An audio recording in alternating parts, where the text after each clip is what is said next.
Hey guys, today we'll take a look at the top best builds in Shadow of the Erdtree patch 1.12.3. A number of fixes actually nerfed a couple of the builds into the ground.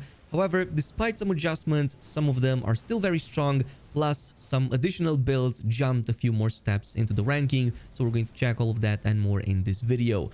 That being said, possibly the best build right now is obviously going to be that impenetrable Thorns build plus the maternal staff. This, I'm surprised that did not get affected at all by the new patch, and it's just as busted as it's always been. Of course, your main objective here is to stack as much bleed build up as possible via the impenetrable Thorns, so you're going to be using a lot of arcane scaling. Now with the new staff, you can actually aim for going both 80 into intelligence and arcane, giving you some of the highest sorcery scaling damage once you fully max that out. But until then, you can just focus on arcane, go into like 70 points because your main goal is to just stack a lot of bloodlust build up. And because of the way impenetrable Thorns actually have hitboxes stacking on top of each other, at least in a close to medium range, you're going to absolutely wreck enemies. Plus, it's still amazingly good at just having a ton of stagger for some reason. So that is why you're going to want to aim for this if you're having trouble with the DLC.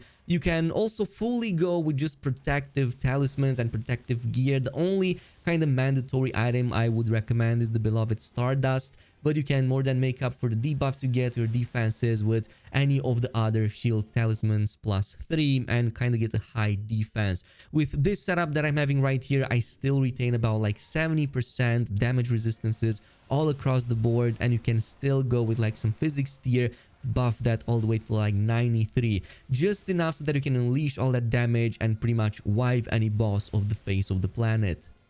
Now, one build that actually jumped a few more spots into the ranking is the Fullon Dex build, also making use of the Claw of Night. Now, this was already busted even before the patch, but now it's even more desirable, and you also have some room to use some of the new great katanas if you really love the movesets like the Rakshasa, or going with the regular great katana and use an overhead stance. But especially the scattershot throw on the Claw of Night is really strong. It's kind of like this shotgun that causes a ton of bloodlust buildup, despite of course having only 45 on the item card. Plus the damage on it is really great, the range is really good, and you pretty much hit everything. And this even works with the new smithing talisman, by the way, to further enhance the weapon throwing attack. So yes, that will further boost the scattershot throw as well. And otherwise, you can just couple this with the Rakshasa and kind of go with a Millicent prosthesis and kind of stack a ton of damage as you perform multiple hits. You can even combine this with some of the new Relana stance buff talisman, which is really awesome. So overall, I would aim for like 80 dexterity with this and pump that damage up even more. It's also really good at somewhat staggering enemies, or at least flinching enemies like Melania if you're using the overhead stance, or especially if you're using the Rakshasa.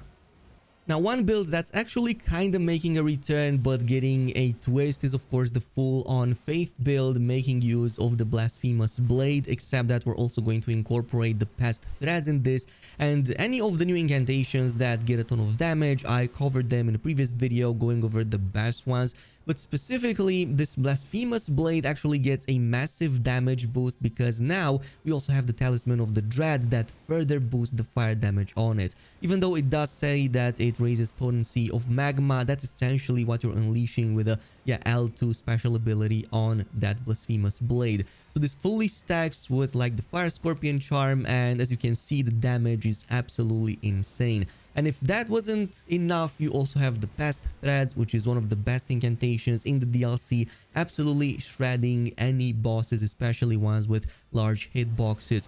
Besides this, you can also go with the full Rakshasa set, since you're kinda almost always at a distance from the enemy and safe from damage. Also a Phlox Canvas Talisman and an Alexander Shard, and you can further boost your faith or even some of that fire damage and kinda gain insane levels. On top of course, the fact that you have so many buffs from the Golden Vow and also Flame Grant Me Strength.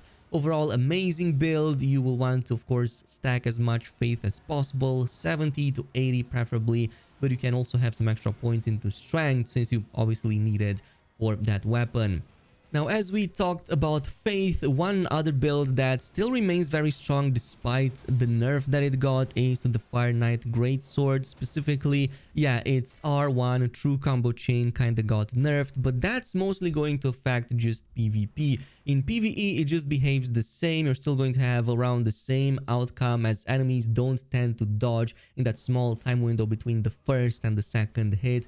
Otherwise, the only thing it got is a buff now, because they fixed the holy damage, scaling the damage on it when imbued instead of the fire that it should have had. And this was actually addressed, so now when you imbue this with any fire damage, it's further going to increase your overall damage output and attack rating specifically with the weapon, which is perfect because you're using exactly that. You either go with the Flame Skewer or the Flame Spear, which, by the way, the Flame Skewer still has the true combo with the R2 follow-up, so you can still use it like that, but the damage is still going to be just as great. The only thing I think that has changed slightly is that your stagger may not be just as high as it used to be, but that's not really an issue because you're supposed to use this with the cracked tier that, yeah, lets you stagger enemies more easily. So just couple it with that and it's still going to require a couple of hits, 3 at most, to stagger enemies like Renala. This build actually gets a ton of buffs from other gear pieces, so you use the Fire Knight Seal to boost Fire Knight incantation damage, also the Winged Serpent Helm so that you can boost the Ashes of War, including the Skewer and that Spear. Also like the Fire Knight Chest Piece, which boosts the damage on Mesmer incantations, and then you can use a couple of pieces from the Rakshasa set for another like 4% damage.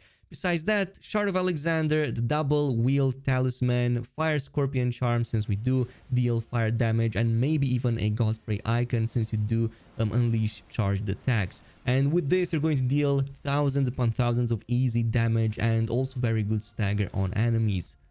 Adding to this, we also have the Poison Flower Blooms Twice Ashe of War build, which kind of goes full on spec into poison. We talked about this Ashe of War and how awesome it is because you can actually detonate rot and even poison buildup made on the enemy. So you can also cause rot buildup with the ability itself. It only takes a couple of hits. However, it's best done if you also couple this with some poisoned weapons. You can also use one of the new poisoned arms in the DLC, but Venomous Fangs are going to be your best option. Specifically because these with the poison affinity get an amazing 131 buildup. So the only thing you have to do is run at the enemy, do a couple of hits, 4 at the maximum, and then just use your Flower Bloom twice against it, which is going to further cause that build up to detonate, and you can deal like 7-8k damage very nicely against targets.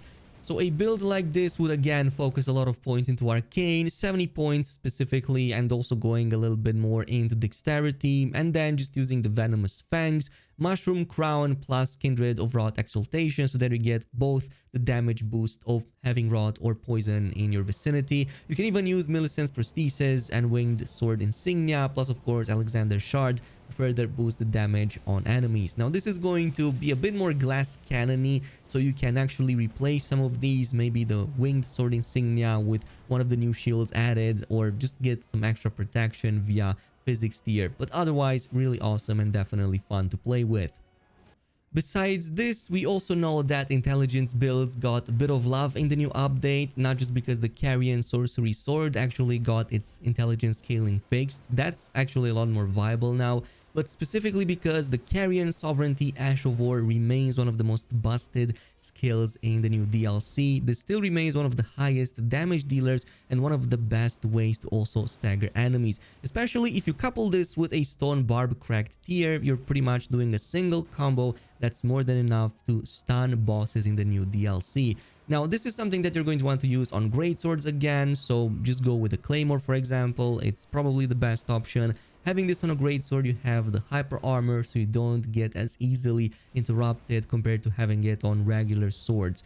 And since you're going to be pushing at least 70 points into intelligence with this to of course buff the damage on the Carrion Sovereignty, you're going to have all access to all those cool sorceries to take down any enemies from afar. So with this, I would recommend using a Shard of Alexander, Godfrey Icon, Magic Scorpion Charm, and also maybe keep one of those shields in place. Yeah, the Dragon Crest Great Shield Talisman could actually help a ton here to mitigate some of the damage while you are getting hit by enemies, charging up your Carrion Sovereignty. You can even jump in with a few like Physics tier in there to further boost that up. Maybe even have something like an Opaline Bubble tier to, yeah, protect yourself a little bit better, or even the Opaline Hard tier. And if you have that, you're going to have like 93% damage reduction despite the debuffs from some of the Rakshasa armor pieces. And last but definitely not least, we can't completely exclude the Blood Fiend's Blood Arm too much anyway, even though it has been nerfed in the update to the point that now its arcane scaling is slightly worse. It's a C rating instead of a B as it was before, and even though its bleed build-up dropped from about like 220 plus to only about 201, it's still one of the strongest weapons in the new DLC. You can still use this with a Royal Knight's Resolve and unleash a heavy charged attack, which is still going to proc a bleed build-up in one single hit. At least from my testing, even though you do lose a few thousand damage points, like 1 or 2,000 at most, it's still really great. It's still great at staggering enemies, and you're probably still going to build it as much and the same as you did before. So just like before, going with most of the pieces of the Rakshasa set, in the headpiece we're going to go with the White Mask plus the Lord of Blood Exaltation, since we cause bleed build-up. Also the new Dual Hand Talisman, the Axe Talisman since we're doing charge-up attacks, and the last one can be a Dragon Crest Shield Talisman to help a ton with damage mitigation. But otherwise, still awesome, still recommended. This is pretty much it with the builds. Let me know down below, is there any other build that you're using which is even more desirable now in the new DLC? And of course, after patch 1.12.3. In the meantime, thanks so much for watching, and I'll see you in the next video.